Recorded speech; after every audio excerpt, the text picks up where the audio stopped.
El COVID-19 en Argentina tuvo un gran impacto en todo el país. Poder hacer seguimiento en forma remota a todos los pacientes COVID que estaban con una internación en institución o internación domiciliaria.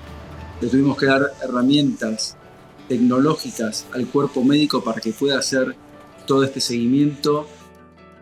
Cambió muchísimo.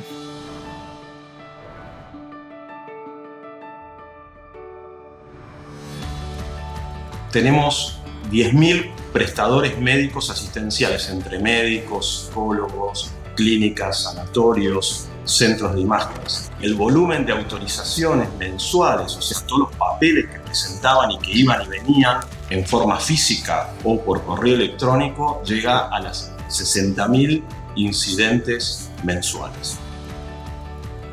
Como CIO, lo último que querés es que la tecnología sea un freno para la organización. Y con OpenShift de Red Hat, no solo que no sea un freno, sino que sea un acelerador. Una de las ventajas de OpenShift de Red Hat fue que nos posibilitó ampliar nuestra capacidad de atención a través de la telemedicina más de 100 veces a lo que lo veníamos haciendo.